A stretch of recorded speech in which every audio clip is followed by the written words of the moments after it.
Quero que vocês abram a Bíblia de vocês.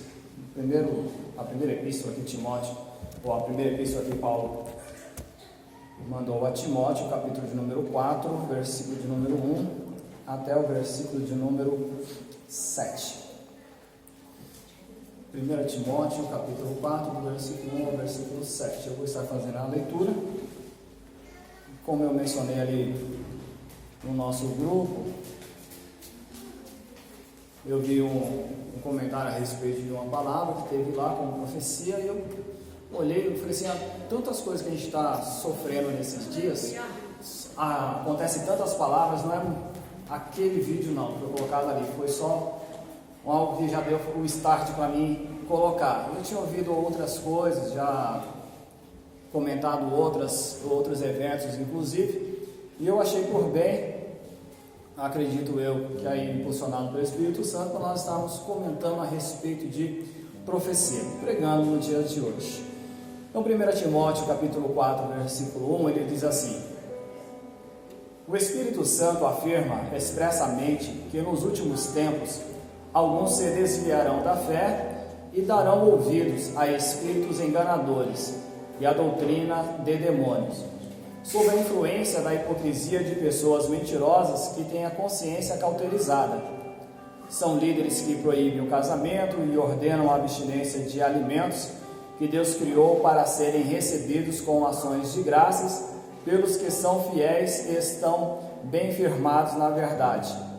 Pois tudo que Deus criou é bom e nada deve ser rejeitado, se puder ser recebido com ações de graças, porquanto é santificado pela palavra de Deus e pela oração.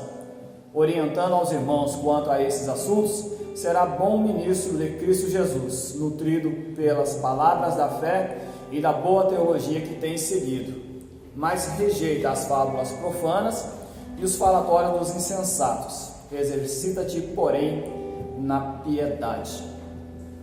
Esse texto que eu li para vocês, o apóstolo Paulo, ele fala para Timóteo sobre algo que o Espírito Santo havia lhe revelado sobre os últimos dias.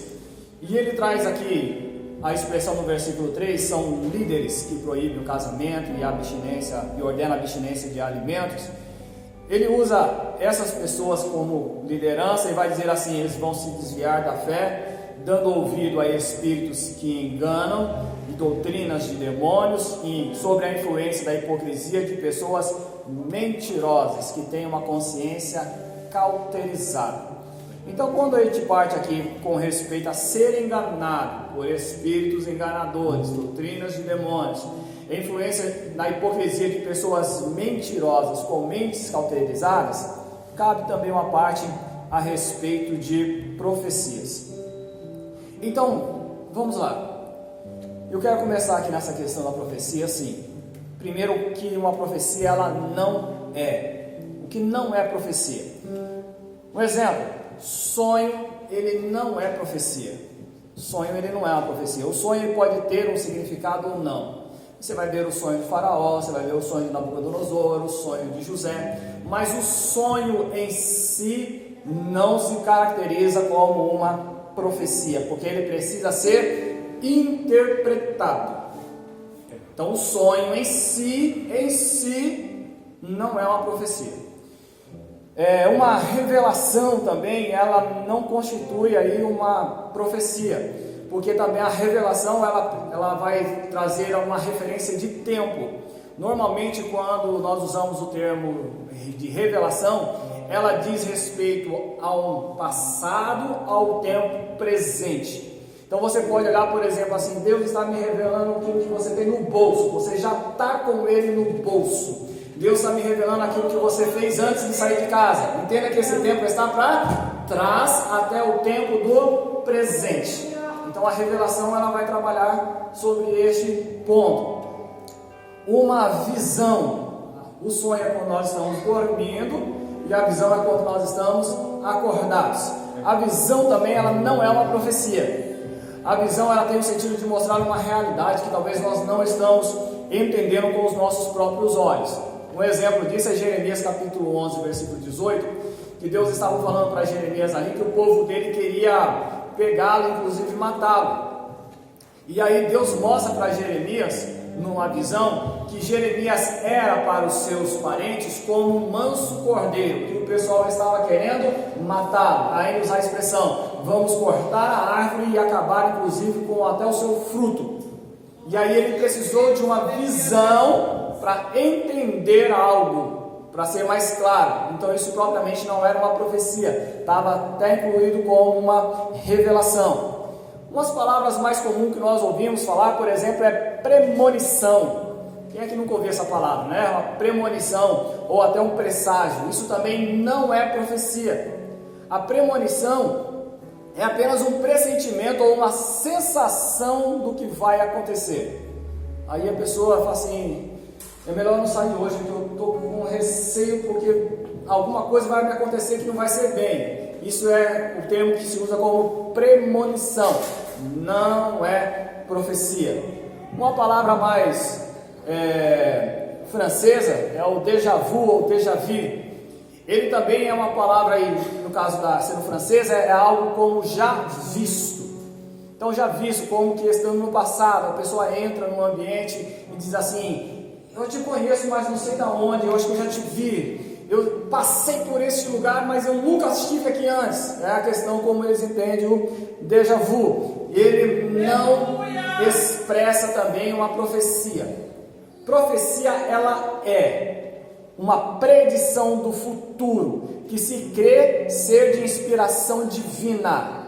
Isso é profecia. Profecia é uma predição do futuro que se crê de inspiração divina. É um vaticínio. Também tem uma parte, quando ela traz para o ser humano, que é dizer, uma predição feita por um indivíduo que pretende saber ler o futuro. Aí ele vem com uma previsão. Mas a profecia em si, ela diz aqui, é uma predição do futuro, acreditando ser ela de inspiração divina.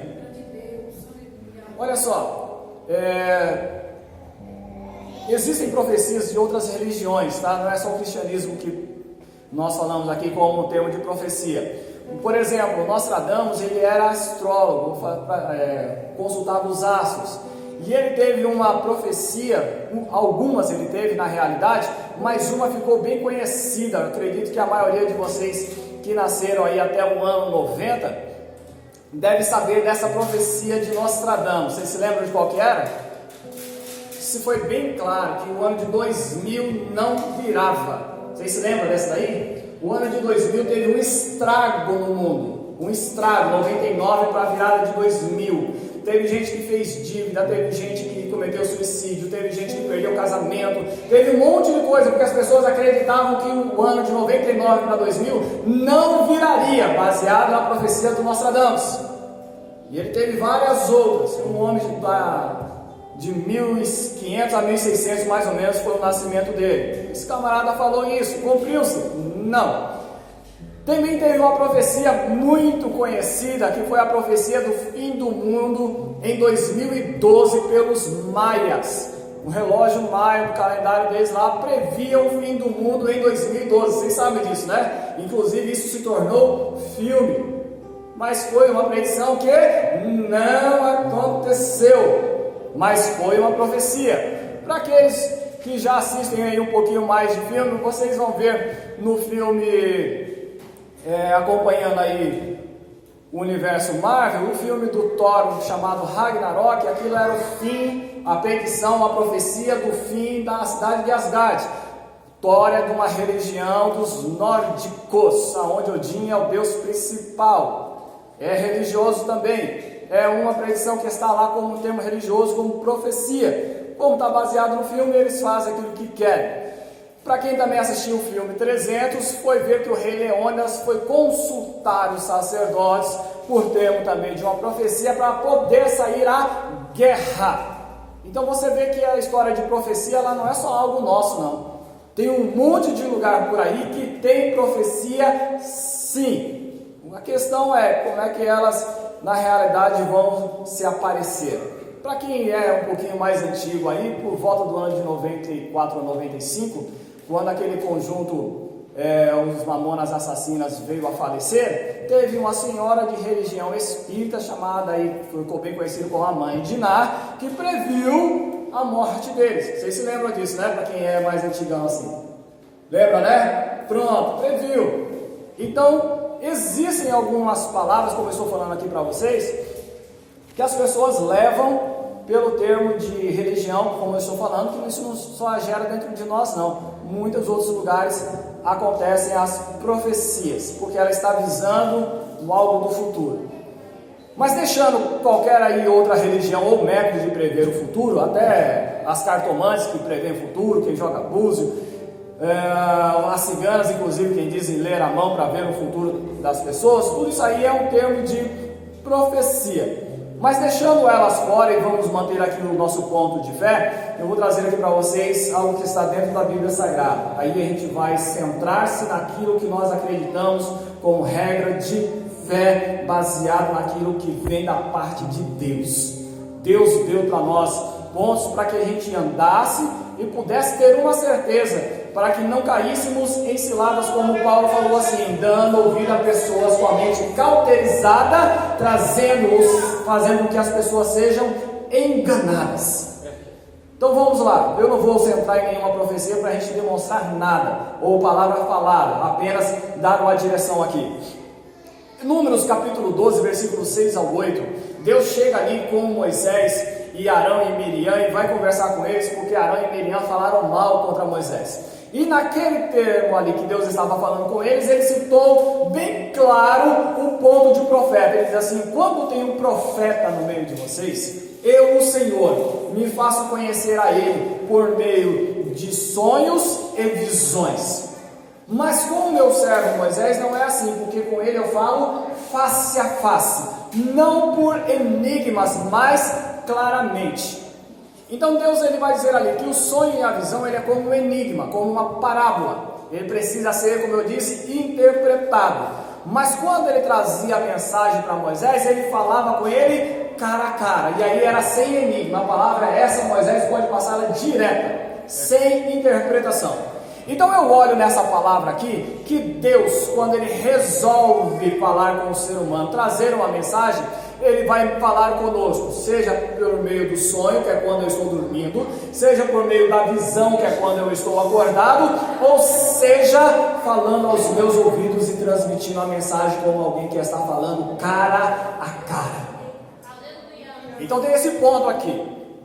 A profecia ela precisa vir sobre esta forma. Então, quando eu falo a respeito disso, eu tenho que centrar, eu tenho que cortar todas as fontes que não são provenientes dessa forma, seja do sonho, seja da visão, ou seja de Deus falando comigo. Tem algo que muitas pessoas, no tempo mais antigo, elas ficaram um pouco conturbadas para dizer assim: mas Deus falou com você? Como é que é isso? Deus está falando com você? Pois é, Deus ele fala conosco. E quando ele fala conosco, ele pode dar para nós o encargo de transmitir uma mensagem. E aí a gente precisa ser coerente com isso daí. Com respeito a isso, não só da forma como Deus falou, a forma pelo qual ele agia, como ele também disse que haveria falsos profetas. E aí no próprio livro de Deuteronômio ele faz uma menção disso, capítulo de número 13, ele vai falar quando uma pessoa se levanta e aponta um sinal e fala para você alguma coisa e aquele sinal acontece. Ele diz assim: se ele estiver falando alguma coisa contra os mandamentos do Senhor seu Deus, não lhes dê ouvidos, não temam ele, e eu estou contra aquele falso profeta, porque ele falou contra a rebeldia ao Senhor, para fazer-nos desviar do caminho. E aí Deus fala assim: obedeça aquilo que está escrito na lei, obedeça a ela ali. Se ele apontar um sinal para fazer você ir ao contrário, não vá por aquilo que está já escrito e registrado. Não tem palavra nenhuma nova que vai mudar aquilo que foi colocado. Então tem essa forma. Tem, por exemplo, no capítulo 13, tem também Jeremias capítulo 28, que Jeremias na sua época ele estava profetizando ao povo sobre o cativeiro babilônico. E a história do cativeiro babilônico ele não era muito bom. Por quê? Porque o Jeremias estava trazendo para o povo: vocês se entreguem, não lutem contra, se entreguem. Quem se entregar vai ter a sua própria vida como despojo, como a sobra da guerra. Não só nessa palavra, como Jeremias também foi usado por Deus para dizer assim: vai para a terra da Babilônia, se case lá, compre lá, plante lá, cresça, porque eu vou deixar vocês 70 anos em cativeiro e depois eu vou trazer vocês de volta a essa terra. Então não se diminuam, mas aumentem-se. Casem-se, tenham filhos e se aumentem como povo, porque o cativeiro era temporário. Mas o povo, muitos deles, inclusive, não dando ouvidos à voz de Jeremias, como no capítulo 28 houve um homem chamado Ananias, que estava dizendo exatamente o oposto do Jeremias. Jeremias apareceu um dia com um jugo, uma presilha de animal sobre o pescoço, que ele usava para puxar os carros como carro de boi, e ele apareceu lá e falou assim: olha, assim vai fazer o Nabucodonosor com todo mundo, vai prender e vai levar para a Babilônia. Chega um outro Ananias, levantou, pegou lá o jugo do pescoço de Jeremias, quebrou ele, e falou assim: assim diz o Senhor, quebrei o jugo que o Nabucodonosor está trazendo, e eu vou mandar ele embora de volta. Jeremias olhou para a palavra e falou assim: essa palavra aí é até boa. Jeremias deu as costas, Deus falou com Jeremias, falou assim: você vai fazer agora jugo de ferro, põe no pescoço e volta lá. E quando você voltar lá, vai dizer para ele: você quebrou de madeira, agora vai ser de ferro. O negócio vai ser pior. De madeira é fácil da gente quebrar, quebra de ferro na mão, a situação vai engrossar. E aí o que aconteceu? Prevaleceu a palavra do Jeremias: vão todo mundo para a Babilônia. Mas era difícil de você ouvir uma palavra dizer assim: se entregue para quem quer tomar a sua terra e vencer a guerra, dando o ponto para ele da guerra, com o outro que está dizendo assim: ele vai vir para cá, e seria como na época de Ezequias, vai bater em retirada e não vai mexer nessa cidade. Às vezes é fácil de nós olharmos e dizer assim: glória a Deus porque ele vai se retirar, mas quando ele passa os muros e entra dentro da cidade, aí o coração da gente aperta para dizer assim: por que eu não entreguei a minha vida para aquele camarada? Eu podia ter saído e levado a minha vida em paz, mas atiraram fogo na cidade e foi-se embora. Então a Bíblia diz que tem falsos profetas. A Bíblia também nos diz para nós estarmos examinando as profecias. Profecia, ela nunca deve ser aceita diretamente. Profecia nunca deve ser aceita diretamente. Ela deve ser examinada. Volto no termo de Deuteronômio 13, do 1 ao 5, quando Deus ele fala com o povo, diz assim: se o profeta levantar e apontar um sinal, e o sinal acontecer, e ele falar assim: vamos após outros deuses que vocês não conheceram, ele falou assim: não deem crédito para ele. É mais ou menos a pessoa chega e diz assim: olha, minha, você vai sair, vai acontecer um acidente na frente do seu carro, mas você não vai sofrer nada. Quando você sair de lá, você vai acender uma vela para santo tal. Aí o sinal acontece na frente dele, como eu predisse, e ele vai trocar a religião para passar sem vela? Ah, mas teve o sinal aconteceu. Só que a Bíblia está dizendo: não vá sobre aqueles que querem fazer com que você desvie o caminho do Senhor. Não vá. Mas teve o sinal não interessa. Interessa aquilo que nós temos que obedecer segundo a vontade do Senhor. Nós não estamos aqui para ficar seguindo qualquer um que se levanta para falar a respeito do futuro, mesmo que o sinal aconteça, quando isso interfere no nosso ponto de fé. Você já se imaginou, que a gente está falando aqui de coisinhas simples, mas vocês já se imaginaram se de repente chega alguém profetizando e pega um camarada que é casado e diz assim: Deus mandou você largar a sua esposa e casar com fulano de tal? Você já parou para pensar, para alguém de olhar e dizer assim: você casou errado, essa mulher não era a escolhida que Deus tinha para você, você larga dela, divorcia e vai casar com outra, está fazendo algo que a Bíblia não é a favor. E vocês acham que não tem? Tem. Você acha que eu nunca ouvi isso? Já ouvi isso. Então a gente tem que tomar cuidado. Alguém pode estar ali até perturbado com o casamento para dizer assim, né, quando eu casei lá tinha outra pessoa, estava titubeando entre um e o outro, e eu não sabia para onde eu ia, e casei com essa, e agora a pessoa vem e fala que estava errado. Então era outra mesmo.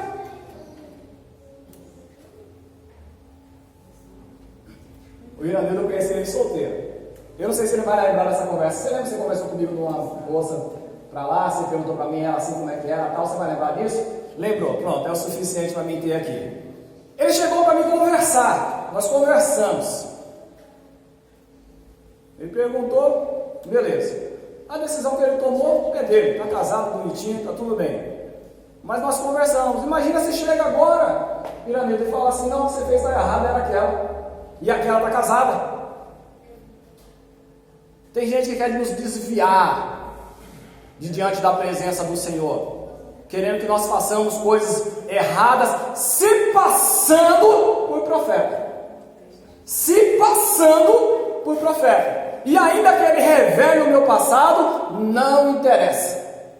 Aquilo que eu fiz, eu sigo segundo a palavra de Deus.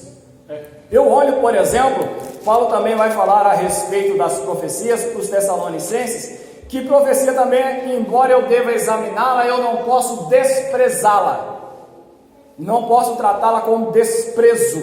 Em Tessalonicenses capítulo 5, versículo 21 e 22, Paulo diz assim para os Tessalonicenses, 20 e 21, não trateis com desdém as profecias, mas examinai todas as evidências e retende o que é bom. Então profecia a gente não despreza, a gente examina tudo, e nós vamos colocar sobre as nossas vidas para ver como ela deve andar. E aí, como eu já falei para vocês que há falsos profetas e há a nossa obrigação de averiguar uma profecia, a Bíblia também fala para nós para que serve uma profecia. Profecia, ela tem propósito, ela tem uma direção divina, e a Bíblia vai dizer para nós para que serve. Paulo fala disso em 1 Coríntios capítulo 14, versículo 3, dizendo assim que a profecia ela serve para edificação, encorajamento e consolação. A profecia ela precisa ter um sentido de nos encaminhar, nos melhorar diante da presença de Deus. Quando ele fala assim, edificação é para nosso crescimento, é para você se tornar mais crente. Você quer ver uma palavra fácil? Ninguém vai olhar para você no termo de profecia e dizer para você assim, Deus está falando que você não precisa de tudo isso, você já passou do limite de santidade, larga esse tipo de coisa, isso está sendo contra a vontade do Senhor, porque está querendo que você diminua, não cresça. Diminua, não cresça. Então quando esse tipo de palavra vem para nós para dizer assim, no tanto que está já está bom, duvide desse tipo de palavra. Quando alguém chegar para você para dizer assim, você deve melhorar, se empenhar mais, se aplicar mais em buscar a palavra de Deus, a face de Deus, aí você já pode começar a dizer assim, essa parte dá para mim seguir tranquila, porque a presença de Deus, ela é importante na nossa vida. Mas quando alguém olha para dizer assim, você não precisa mais disso, começa a duvidar. Você está orando demais, não precisa tanto. Deus está falando que você está passando, fazendo campanha, está exagerando. Você não precisa de tudo isso. Duvide. Normalmente são palavras provenientes do inimigo para fazer com que nós nos desviemos do nosso caminho da bênção que Deus tem para nós. É algo para dizer assim, rapaz, para aí. Ele se coloca na nossa frente, nós vamos marchar e ele vai dizer assim, para aí, você vai pegar. Então o intuito dele é desvia. Eu tenho uma palavra de Deus aqui para você, desvia desse caminho, pega um outro atalho. Talvez vocês devem lembrar aqui uma passagem sobre o profeta novo e o profeta velho do Velho Testamento. Deus mandou o profeta dizer assim, você vai por um caminho, não volte por ele, segue para outro, profetiza diante do altar, o altar vai rachar, vai derramar a cinza e toma rumo para outro lugar, não volte pelo mesmo caminho. O profeta foi, profetizou, o rei estendeu a mão secou, ele orou, a mão devolveu, o rei chamou o camarada para voltar e falou assim, Deus falou para mim não voltar pelo mesmo caminho, e nem comer na casa de ninguém. Quando ele tomou o rumo para frente, um outro profeta velho chegou e falou assim, Deus me apareceu e falou para você ir para minha casa, vamos lá. E quando ele chega lá que ele come, aí ele vem como dizendo a palavra do Senhor, eu disse para você não comer e não voltar pelo mesmo caminho, pois o mal vai te pegar. O camarada pega o caminho de volta, o leão pega ele no meio da rua e ele morre. Você pensa que tem gente que não quer ver o nosso mal? E ainda se passando dizendo assim, eu tenho uma palavra de Deus para você? Tem sim. Tem sim. Quando ela nos encoraja.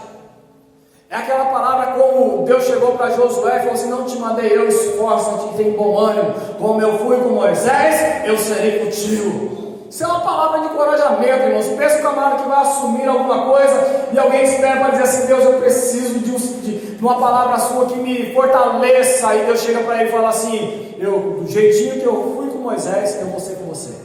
Melhor do que uma palavra dessa para encorajar alguém, não tem. Você lembra de alguém pelo qual eu fui com ele? Pois eu vou ser da mesma maneira como você. Uma palavra de encorajamento.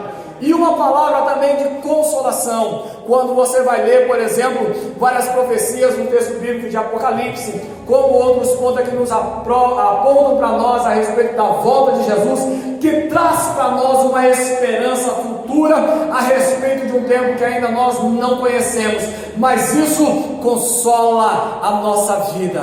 Na expectativa daquilo que nós estamos vivendo, poderíamos até falar pensando que podemos morrer a qualquer momento, mas vamos dizer como Paulo falou, né? Se eu quero estar vivo e servir a igreja, mas se eu morrer eu vou estar com Cristo, e agora eu já não sei mais o que eu quero. Ele tinha uma certeza de consolação futura. Aqui. Então, quando nós ouvimos respeito disso, quando nós ouvimos a palavra de alguém, nós precisamos estar atentos. Eu acredito que deve chegar para todo mundo. Chegou uma vez mesmo, foi para minha mãe, mandaram lá uma profecia de um shopping que ia cair, e a gente ouviu a data, e aí nós já ficamos um pouquinho criterioso com isso, né? Vamos ver qual é o noticiário do shopping que desabou. Você pensa que teve shopping que desabou? Eu não fiquei sabendo.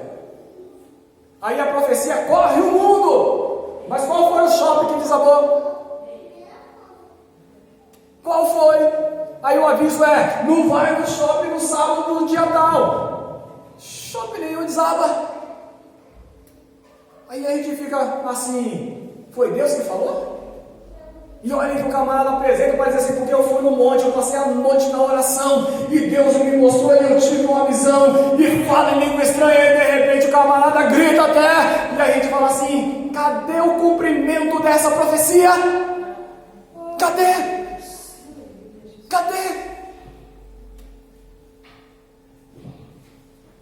Uma igreja que eu ouvi uma palavra, e eu falei para vocês que tanto eu quanto a minha mãe, nós somos criteriosos com isso.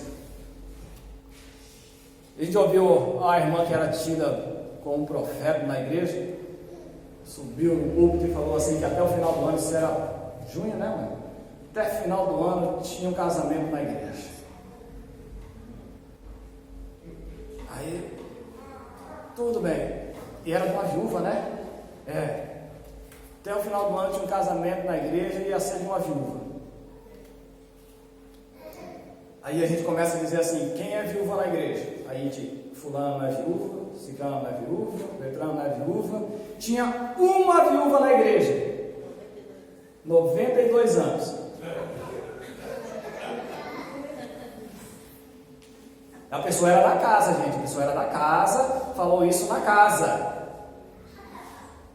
Por fim, o ano virou e nem solteiro ou jovem se casou na igreja naquele ano.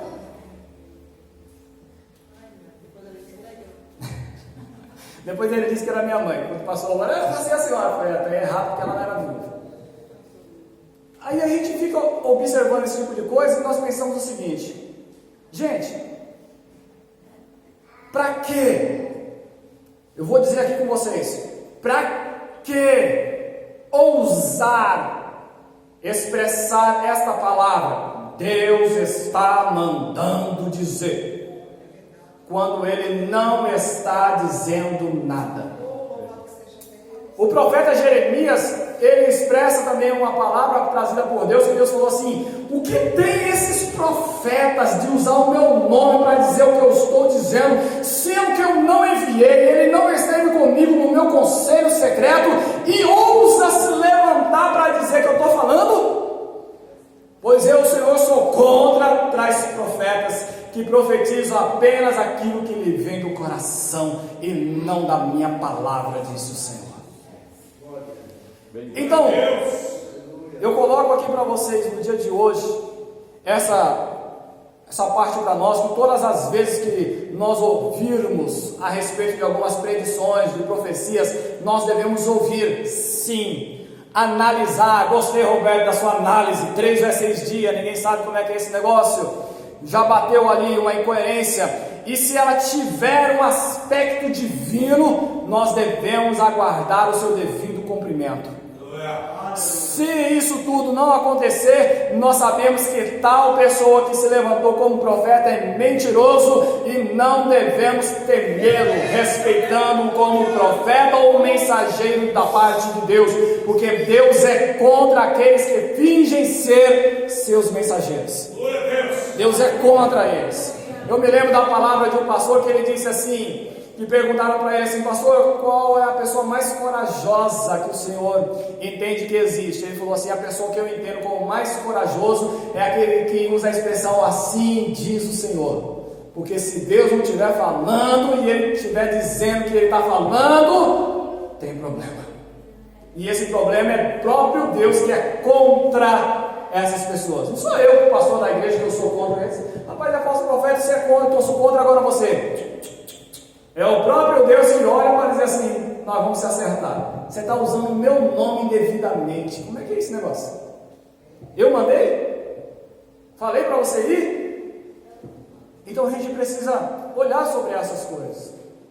Então, amados, sobre tudo aquilo que nós estamos vivendo, qualquer coisa que aparecer para vocês, se for para você se precaver, amém.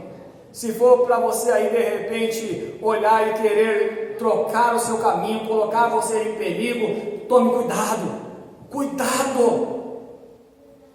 Eu vou fazer uma citação, eu ouvi com a minha mãe ali, mandaram o áudio para ela, a pessoa se levantou como profeta dizendo assim, que os crentes não podiam usar máscara, nem usar álcool em gel. E a igreja também não podia estar fechada, porque a igreja de porta fechada, Deus ia cobrar dos pastores. Diz que quem usa máscara estava escondendo, como é que é? A identidade que Deus deu para cada um. Olha que o negócio é sério, sério. Dizendo que Deus trouxe isso para o mundo como castigo do mundo, e quem colocou o coronavírus foi Deus, e quem lançou a máscara foi o diabo. Aí eu fico olhando assim: Deus está querendo matar o indivíduo pelo coronavírus, e o diabo está querendo proteger o indivíduo com álcool e máscara. Guarda que Deus quer te matar, o diabo quer tirar você no inferno. Você vivo para ele é prejuízo. Uma pessoa não crente para ele vivo é prejuízo, porque um dia desse ele pode se converter e ir para o céu.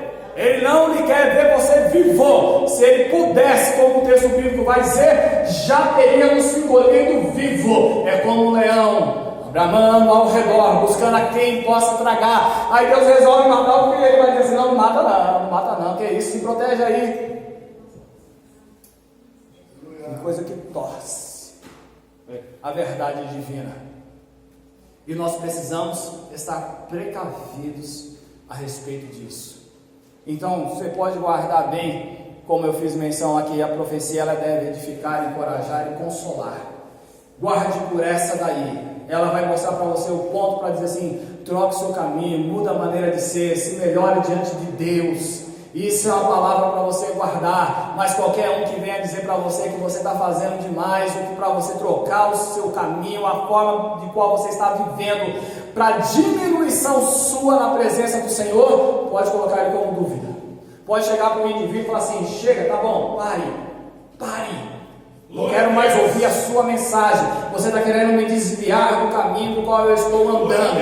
Então já chega logo e fala bem claro: eu estou errado no caminho que eu estou? Diga logo: eu estou errado no caminho que eu estou? Eu quero ver se ele vai ter coragem para ele dizer se está errado no caminho que você está. É difícil a gente parar um profeta, mas eu já vi alguns sendo parados. Eu já vi alguns sendo parados, principalmente quando vem com a revelação que começa errado. Então, irmãos, eu não vou nem sugerir isso aqui, mãe. Não dá para mim levar isso muito para adiante, porque se eu fosse trazer aqui tantas coisas para vocês, alguém ia dizer assim: pastor, você não acredita em profecia? Eu acredito. O que eu não acredito é quando as coisas começam a agir fora da palavra de Deus, porque só é profeta porque recebeu o Espírito Santo e recebeu um dom divino, segundo a Bíblia Sagrada. Então não vem segundo um dom divino querer me levar para fora da Bíblia.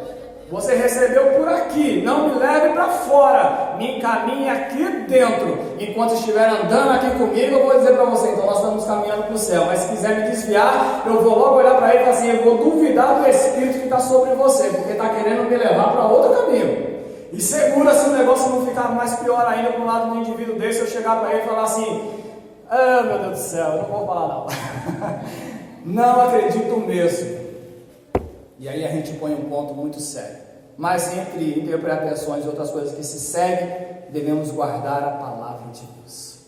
Amém? Deus em Cristo Jesus abençoe a todos vocês. E eu repito, hein? Vocês podem ouvir, podem estar atentos. Mas se um camarada desse aí que disse que é, e de repente você conhece de onde ele é, e nada acontecer, se for mas pode dizer para mim, assim: pastor, o senhor como profeta não presta para nada. Se for você pode usar essa palavra bem bonitinha, não tem problema nenhum, porque se for alheio também que eu conheço, eu vou olhar para ele e falar assim: meu amigo, bora caminhar o caminho certo da glória, porque a gente precisa chegar no céu. E para chegar no céu, eu vou dizer assim: é necessário que haja sim profecia, mas não precisa ser você um profeta não. Deus pode levantar outros homens aí de honra, nem que seja como Elias, quando ele falou assim: só eu fiquei como profeta do Senhor. Os outros que estavam 700 não eram profetas do Senhor. Ele falou: eu fiquei como profetas. Os outros 700 é que não dobraram os joelhos e não beijaram os pés de Baal. Então entenda bem, nem que sobe um profeta, tem um lá, está o suficiente. Nós devemos continuar seguindo em rumo à glória. Deus em Cristo Jesus abençoe a todos vocês.